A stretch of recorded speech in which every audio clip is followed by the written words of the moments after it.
तो अब तक अपन रिजिड बॉडी की टाइप्स ऑफ मोशन में ट्रांसलेटरी मोशन के बारे में पढ़ चुके हैं। ट्रांसलेटरी मोशन आप ऑलरेडी जो है अब तक के जितने भी चैप्टर्स आए उनमें आप किसी भी बॉडी की ट्रांसलेटरी मोशन ही पढ़ रहे थे, तो वो अपने लिए कोई ज़्यादा डिफिकल्ट बात है नहीं, पहले ही पढ़ चुके हैं। अब अपन जो अगली मोशन की बात करने जा रहे हैं जो कि पहली बार पढ़ेंगे, ज़्यादा मुश्किल नहीं होगी, बहुत आसान होगी बेटा ये। मैं तो बहुत आसान मानता हूँ इसे, और आपको भी बहुत आसान लगेगी। अब जो मोशन की अपन बात करने जा रहे हैं वो है pure rotational motion of rigid body. Rigid body की प्योर रोटेशनल मोशन ये क्या होती है इसके बारे में बात करते हैं। मान लो ये कोई रिजिड बॉडी है, ये कोई रिजिड बॉडी है।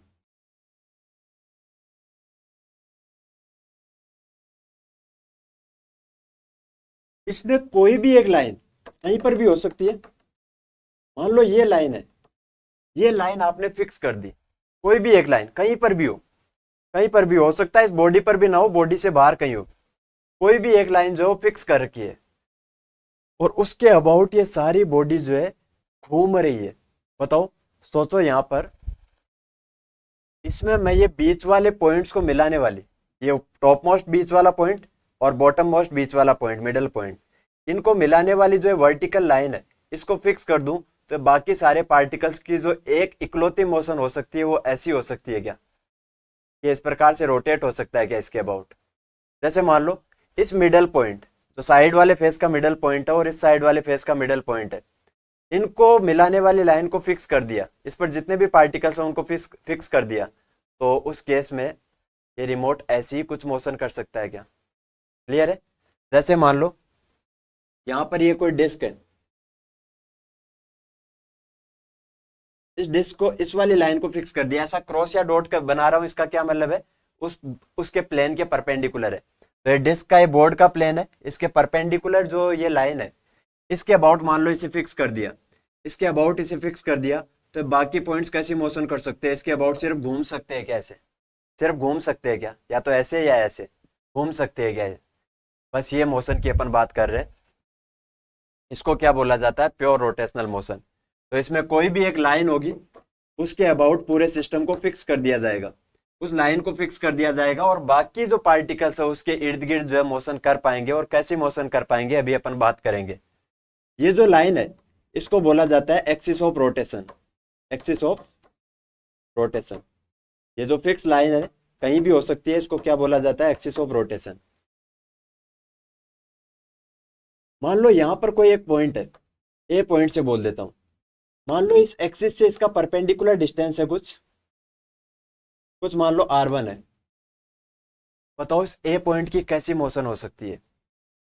इस वाली लाइन को अपन ने फिक्स कर रखा है, तो बाकी पॉइंट जो है इसके अबाउट सिर्फ घूम सकते हैं क्या, सिर्फ घूम सकते हैं, सिर्फ रोटेट कर सकते हैं क्या, और रोटेट कर सकते हैं, सिर्फ रोटेट कर सकते हैं। तो बताओ ये पॉइंट जो है इसके अबाउट कौन से मोशन करेगा, एक सर्कल में चलेगा क्या बेटा।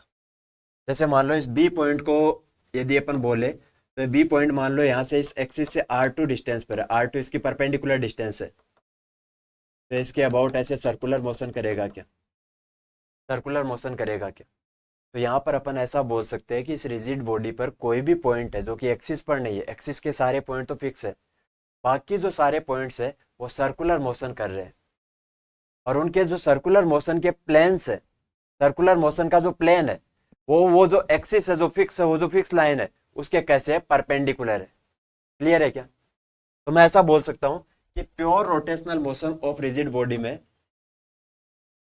इसमें एक्सिस ऑफ रोटेशन पर जो पार्टिकल्स है, जो पार्टिकल्स है वो तो सारे क्या रहेंगे, फिक्स रहेंगे, और जो दूसरे पार्टिकल्स है बाकी, other particles which are not on the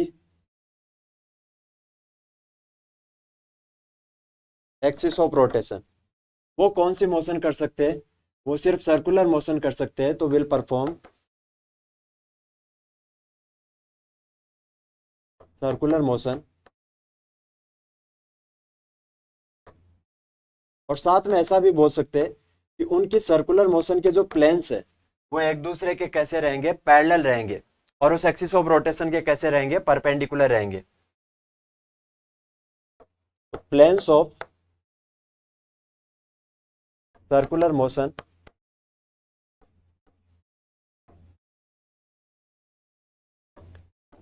will be parallel to each other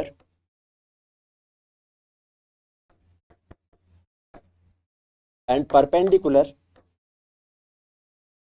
to the axis of rotation. Axis of rotation के परपेंडिकुलर रहेंगे और उसके अलावा उनके जो सर्कुलर मोशन के प्लेन्स है वो एक दूसरे के कैसे रहेंगे, पैरेलल। अगली बात, मान लो इस वाली एक्सिस के अबाउट ए पॉइंट यहां से स्टार्ट हुआ है, बी पॉइंट यहां से स्टार्ट हुआ है, तो जब तक ए पॉइंट पूरा सर्कल घूमकर आएगा उसी सेम ड्यूरेशन में यदि ये रिजिड बॉडी है तो बी पॉइंट भी सर्कल का पूरा पार्ट घूम के आ जाएगा क्या। इसका मतलब इनके सर्कल में घूमने का जो वेलोसिटी है, जो एंगुलर वेलोसिटी है, वो दोनों का सेम होगा क्या, घूमने का रेट सेम होगा क्या, घूमने का रेट सेम होगा, तो इनका जो एंगुलर वेलोसिटी है सबका सेम होगा।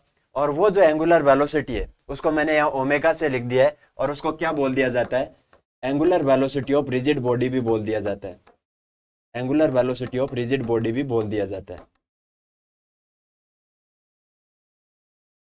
तो ये जो एंगुलर वेलोसिटी मैंने लिखा है ये सिर्फ एक ए पार्टिकल का नहीं है, ए पार्टिकल का भी है, बी पार्टिकल का भी है, और बाकी जितने भी पार्टिकल्स यहाँ सर्कल में चल रहे उन सब का एंगुलर वेलोसिटी सेम होगा और उसी को क्या बोला जाएगा, angular velocity of rigid body बोला जाएगा। समझ गए इस चीज को। और ये अपन ने जो है प्रॉपर्टीज ऑफ रिजिड बॉडी में भी बात की थी कि उस प्लेन में कहीं पर भी जो है कोई भी लाइन लेंगे तो उसके रोटेट होने की रेट जो है सेम होगी।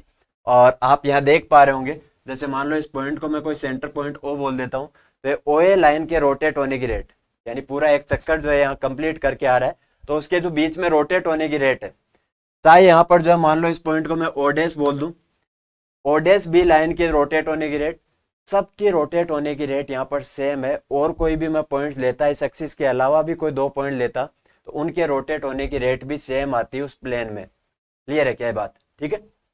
अच्छा, अगली बात अपन ये बोल सकते हैं कि इनकी जो सर्कुलर मोशन हो रही है उनके सेंटर्स कहाँ पर होंगे, वो जो सर्कल्स में चल रहे हैं उनके कहीं ना कहीं सेंटर होंगे, और वो सेंटर कहाँ पर होंगे, एक्सिस ऑफ रोटेशन पे।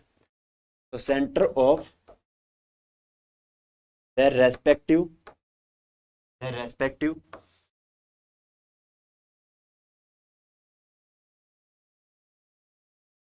circular motions will be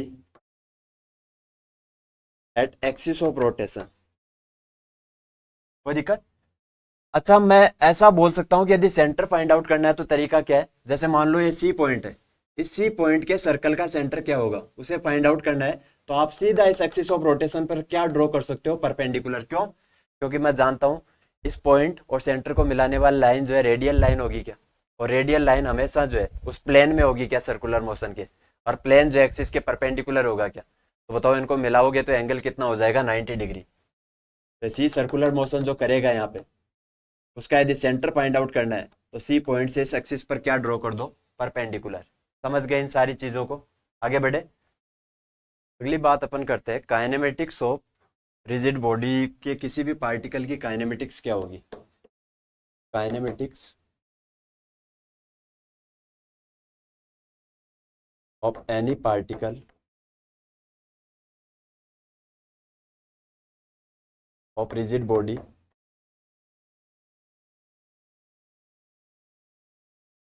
performing pure rotation.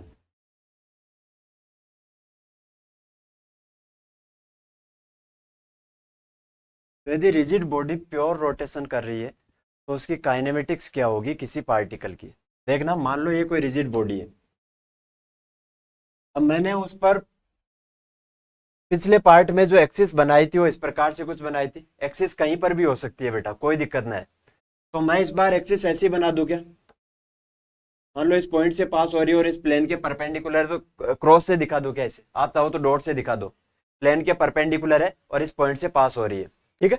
ये एक्सिस है, इसके अबाउट ये रोटेट हो रही है। इसके अबाउट दो तरीके से रोटेट हो सकती है, या तो ये जो है इसके अबाउट मतलब जो सारे पॉइंट सर्कुलर मोशन करेंगे, कौन से प्लेन में करेंगे, बोर्ड के प्लेन में करेंगे क्या बेटा। क्यों, क्योंकि जो सर्कुलर मोशन के प्लेन होते हैं वो एक्सिस ऑफ रोटेशन के परपेंडिकुलर होते हैं क्या, और एक्सिस ऑफ रोटेशन बोर्ड के प्लेन के परपेंडिकुलर लिए इसका मतलब उन सर्कुलर मोशन के प्लेन्स जो है बोर्ड के प्लेन में रहेंगे क्या।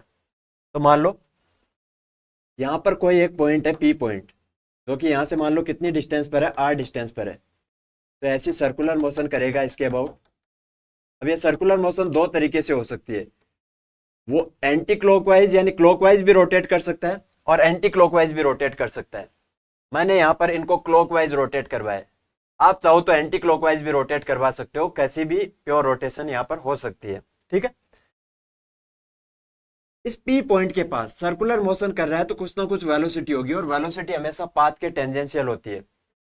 तो सर्कल की यहाँ पर टेंजेंशियल डायरेक्शन ये हो जाएगी क्या, इस टेंजेंशियल डायरेक्शन पर ऐसे रोटेट कर रहा है इधर की तरफ क्लॉकवाइज सेंस में, तो टेंजेंशियल डायरेक्शन में बताओ वेलोसिटी इधर की तरफ होगी या इधर की तरफ, इधर की तरफ होगी।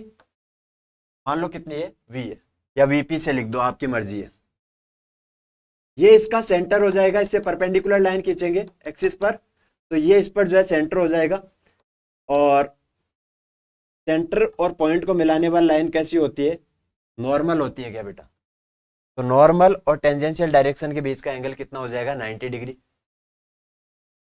इस पी पॉइंट की यदि वेलोसिटी और इस प्योर रोटेशन का जो एंगुलर वेलोसिटी है उनमें रिलेशन देखना चाहे, तो मैं जानता हूं सर्कुलर मोशन का एंगुलर वेलोसिटी भी ओमेगा है क्या, और v इक्वल टू क्या होता है, ओमेगा आर होता है क्या बेटा। ठीक है, तो बताओ इस पॉइंट का यदि वेलोसिटी लिखना है तो v इक्वल टू क्या लिख देंगे, ओमेगा आर। मान लो यहाँ कोई एक पॉइंट है क्यू पॉइंट, तो ये भी सर्कुलर मोशन करेगा क्या यहाँ पे। तो कोई पूछ ले, मान लो ये कितने डिस्टेंस पर है, कुछ एक्स डिस्टेंस पर है, कोई पूछ ले कि इस पॉइंट की वेलोसिटी किधर होगी, तो बताओ ये क्लॉकवाइज जा रहा है तो इधर की तरफ होगी क्या। वी वी डैश से लिख दे तो वी डैश से लिख दे तो कितनी होगी ये, ओमेगा इंटू इसके सर्कुलर मोशन का एंगुलर वेलोसिटी भी ओमेगा ही रहेगा क्या, तो कितना आएगा, ओमेगा इंटू इसकी रेडियस कितनी, एक्सिस से डिस्टेंस कितनी है, एक्स, तो कितना आ जाएगा, omega into x, omega into radius. कोई पूछ ले कि इस पी पार्टिकल, मैं पी पार्टिकल की बात कर रहा हूं अभी, इस पी पार्टिकल का एक्सेलेरेशन कितना है, तो एक्सेलेरेशन लिखना कौन सी बड़ी बात है, सर्कुलर मोशन है तो एक्सेलेरेशन जो है उसके दो कंपोनेंट होते हैं, टेंजेंशियल और सेंट्रीपिटल। सेंट्रीपिटल जो एक्सेलेरेशन है उसको एसी से लिख दो तो कितना होगा, omega square into R radius, या क्या लिख सकते हो, वी स्क्वायर अपॉन रेडियस, कैसे भी लिख सकते हो। ये दो तरीके हो गए। एटी अपन लिखना चाहे टेंजेंशियल एक्सेलेरेशन, तो वो क्या हो सकता है, इसका एंगुलर एक्सेलेरेशन यदि अल्फा है तो कितना हो जाएगा, अल्फा आर, या क्या हो जाएगा, अल्फा को आप क्या लिख सकते हो, D omega by D T into radius, और क्या लिख सकते हो, DV by D T. V क्या है यहाँ पर, वेलोसिटी नहीं है, स्पीड है, स्पीड में चेंज होने का रेट, ये टेंजेंशियल एक्सेलेरेशन हो जाएगा। और यदि मान लो ये ओमेगा कांस्टेंट है, यानी इन सारे पार्टिकल्स की जो सर्कुलर मोशन है वो कौन सी टाइप की होगी, यूनिफॉर्म सर्कुलर मोशन। और यूनिफॉर्म सर्कुलर मोशन यदि है उस केस में टेंजेंशियल एक्सेलेरेशन कितना हो जाता है, जीरो, क्योंकि उस केस में स्पीड कांस्टेंट हो जाती है तो उसका डिफरेंशिएशन जीरो हो जाएगा। उस केस में ओमेगा कांस्टेंट हो जाता है तो ओमेगा का डिफरेंशिएशन यानी अल्फा कितना हो जाएगा, जीरो, तो एटी कितना आ जाएगा, जीरो। तो उस केस में सिर्फ और सिर्फ कौन सा एक्सेलेरेशन रहेगा, एसी। आप चाहो तो इसकी क्यू पॉइंट का भी एक्सेलेरेशन लिख सकते हो, वही एसी और एटी, सेम ऐसे ही तरीके से लिखना है। बात समझ में आई। अच्छा, इस वेलोसिटी को यदि वेक्टर फॉर्म में लिखना हो तो आप जानते हो सर्कुलर मोशन में जो वेलोसिटी होती है वो वेक्टर फॉर्म में कितनी होती है, ओमेगा क्रॉस आर वेक्टर होता है। आर वेक्टर क्या होता है, सेंटर से स्टार्ट करना होता है और उस पॉइंट पर खत्म करना होता है। वो जो वेक्टर होता है यानी उस पॉइंट का, वो जो सर्कुलर मोशन कर रहा है उस पॉइंट का पोजीशन वेक्टर किसके रेस्पेक्ट में, सेंटर के रेस्पेक्ट में, उसी को क्या बोलेंगे अपन, आर वेक्टर। तो वेलोसिटी आप ऐसे भी लिख सकते हो। अच्छा, टोटल एक्सेलेरेशन यदि लिखना हो, नेट एक्सेलेरेशन, तो डायरेक्शन आपको देखना आता है ये, और उस केस में आप क्या कर सकते हो, under A C square plus A T square, दोनों 90 डिग्री पर है तो ऐसे मैग्नीट्यूड लिख सकते हो। एंगल वगैरह भी आप देख सकते हो, वही सर्कुलर मोशन के सारे कॉन्सेप्ट है। यदि मैं और डिटेल में जाऊंगा तो यहाँ पर जो रोटेशन की बजाय सर्कुलर मोशन पढ़ाने लग जाएंगे अपन फिर। ठीक है, तो अपन रोटेशन पे आते हैं फिर से। बट मैंने बताया कि यहाँ पर प्योर रोटेशन है तो हर पॉइंट की आप वेलोसिटी या एक्सेलेरेशन इस प्रकार से लिख सकते हो। क्लियर है बात। ठीक है, आगे बढ़ते हैं। अगली बात आती है kinetic energy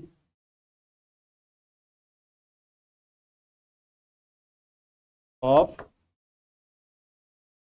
of a rigid body performing pure rotational motion.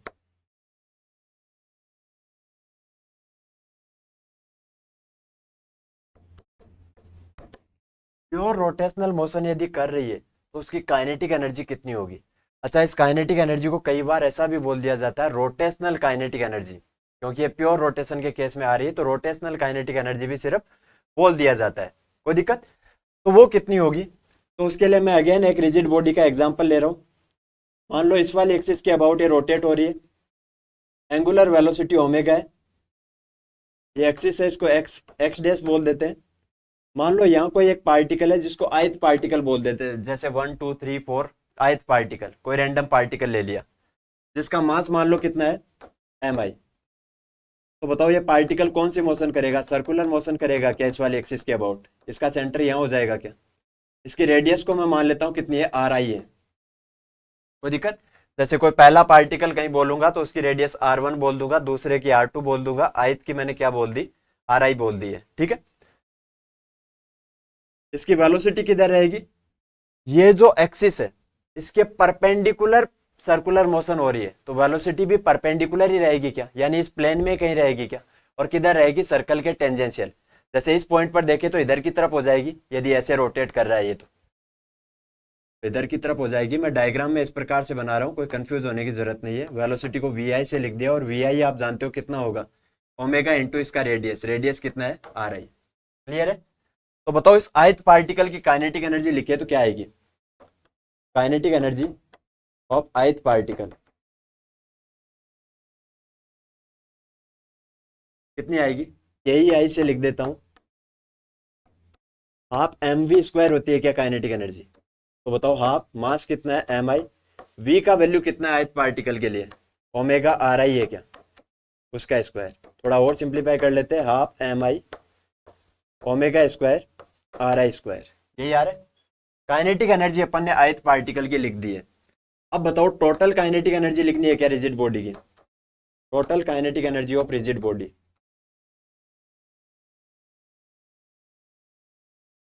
तो बताओ काइनेटिक एनर्जी तो स्केलर क्वांटिटी है, इन सबको डायरेक्टली जोड़ दे, जितने भी पार्टिकल्स है वहां इन्फानाइट पार्टिकल है, सबको जोड़ देते, टोटल काइनेटिक एनर्जी आ जाएगी क्या अपने पास में। तो बताओ टोटल काइनेटिक एनर्जी को के से लिख देता हूं, तो क्या होगा, इन सबका सम कर देते हैं।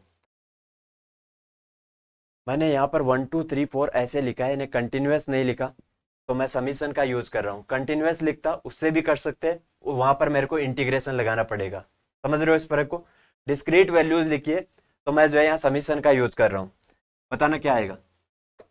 सम यदि करना है तो जो जो चीजें कांस्टेंट है, भाई मान लो आप 1000 चीजों को जोड़ रहे हो, लेकिन 1000 में जो चीजें कांस्टेंट आ रही है, मल्टीप्लाई में कांस्टेंट आ रही है, उन्हें तो बाहर ले सकते हो, कॉमन ले सकते हो क्या। तो मैं यहाँ पर बताओ ये हाफ जो है सब में आएगा, कॉमन ले सकता हूँ क्या, M I R I square अंदर बच जाएगा, और ओमेगा स्क्वायर भी सब में आएगा। क्यों, क्योंकि जितने भी पार्टिकल्स होंगे, चाहे कोई सा भी पार्टिकल ले लो, सब सर्कल में ही तो घूम रहे हैं, और सबका एंगुलर वेलोसिटी ओमेगा ही तो है। तो बताओ सबकी काइनेटिक एनर्जी लिखोगे तो सब में ओमेगा सेम ही आएगा क्या, समझ रहे हो ना। इसको प्रॉपर्टी से अपन बात करते आ रहे हैं, यहाँ पर भी मैंने समझाया, तो सब में ओमेगा ही लिखेंगे क्या, तो ओमेगा स्क्वायर यहाँ बाहर आ जाएगा, तो अंदर समीशन में क्या बचेगा, यही बचेगा क्या। और इस टर्म को एक बार के लिए मैं जो है वो एक नई फिजिकल क्वांटिटी डिफाइन कर देता हूं, जिसको आई से लिख रहा हूं। तो बताओ काइनेटिक एनर्जी कितनी आ जाएगी, हाफ आई ओमेगा स्क्वायर। और यहाँ जो आई है, यहाँ पर जो आई है मैंने जिसे लिखा है, एक नई फिजिकल क्वांटिटी लिखा है, इसको बोला जाता है moment of inertia, moment of inertia. इसके यदि ऐसा यूनिट की बात करें तो ऐसा यूनिट हो जाएगी, आई यहां से आ जाएगा kinetic energy divide by, half का तो कोई यूनिट नहीं होगा, ओमेगा स्क्वायर। और ओमेगा का आप यूनिट जानते हो, रेडियन पर सेकंड स्क्वायर होता है क्या। रेडियन एक सप्लीमेंट्री यूनिट है, तो बाकी और कुछ लिखो तो रेडियन को ना भी लिखो तो काम चल जाएगा। तो बताओ क्या आ जाएगा, इधर काइनेटिक एनर्जी को जूल से लिख देता हूं, डिवाइड में रेडियन पर सेकंड स्क्वायर है, सॉरी रेडियन पर सेकंड है, उसका स्क्वायर करेंगे तो रेडियन का स्क्वायर अपॉन सेकंड स्क्वायर हो जाएगा, लेकिन रेडियन स्क्वायर को मैं हटा रहा हूं तो अपॉन में सेकंड स्क्वायर, और सेकंड स्क्वायर इधर चला जाएगा, तो जूल इंटू सेकंड स्क्वायर हो जाएगा क्या। और जूल को आप क्या लिख सकते हो, सोचो यहाँ डायमेंशनल फॉर्मूला लिखा, डायमेंशनल फॉर्मूला, तो जूल को आप लिख सकते हो m1L2T-2 और सेकंड स्क्वायर को T⁻²। तो बताओ क्या आ जाएगा, m×L² आ जाएगा क्या, जो कि यहाँ से डायरेक्ट भी आ सकता था क्या बेटा, बताओ ये किसका सम है, मास इंटू रेडियस का स्क्वायर, मास क्या आ जाएगा m1, रेडियस का स्क्वायर, रेडियस क्या है लेंथ, यानी l का स्क्वायर। तो बताओ इसकी ऐसा यूनिट और क्या लिख सकते हैं अपन, केजी मीटर स्क्वायर भी लिख सकते हैं क्या, और जनरली आप जो है इसका ऐसा यूनिट क्या देखोगे, केजी इंटू मीटर स्क्वायर। आई क्या बात समझ में। अगली बात अपन करते हैं कि मोमेंट ऑफ इनर्शिया जो नई फिजिकल क्वांटिटी लिखी है, ये पूरा सोल्व करने पर आ तो गया ऐसा क्वांटिटी, जब रोटेशन होगा तो ऐसा क्वांटिटी आ तो जाएगा, लेकिन ये किस चीज को बताएगा, सेम बेटा उसी चीज को बताएगा जो आज तक आपने ट्रांसलेटरी मोशन में जो मास का काम था, रोटेशनल मोशन में अब वो किसका काम होगा, इस मोमेंट ऑफ इनर्शिया का काम होगा। तो जैसा वहां मास काम कर रहा था, यहां पर मोमेंट ऑफ इनर्शिया सेम वैसा ही काम करेगा। समझ रहे हो इस चीज को, जैसे मान लो किसी बॉडी का मास ज्यादा था तो न्यूटन का फर्स्ट लॉ आपने पढ़ा था, उसका जो है इनर्शिया ज्यादा था, यानी उसकी मोशन को चेंज करना उतना ही मुश्किल था। लेकिन कौन सी मोशन, ट्रांसलेटरी मोशन। और अब अपन बात कर रहे हैं रोटेशनल मोशन। तो सोचो कल को ये मोमेंट ऑफ इनर्शिया किसी का ज्यादा होगा तो उसकी रोटेशनल मोशन को चेंज करना उतना ही मुश्किल होगा। यदि वो रोटेट हो रही है तो उसको रोकना मुश्किल होगा, और यदि वो रुकी हुई है तो उसको जो है रोटेट करना मुश्किल होगा, यदि मोमेंट ऑफ इनर्शिया ज्यादा होगा तो। और ये मोमेंट ऑफ इनर्शिया किस किस पे डिपेंड कर रहा है, एक तो मास पे डिपेंड कर रहा है, और दूसरा रेडियस पे भी डिपेंड कर रहा है क्या, रेडियस यानी पार्टिकल जिस सर्कुलर मोशन में घूम रहा है उस सर्कुलर मोशन का रेडियस कितना है। सर्कुलर मोशन का रेडियस कहां से लिया जाता है, एक्सिस ऑफ रोटेशन। इसका मतलब सीधा सीधा है मोमेंट ऑफ इनर्शिया किस पे डिपेंड कर रहा है, एक्सिस ऑफ रोटेशन पे भी डिपेंड कर रहा है क्या। तो मैं यहां लिख देता हूं,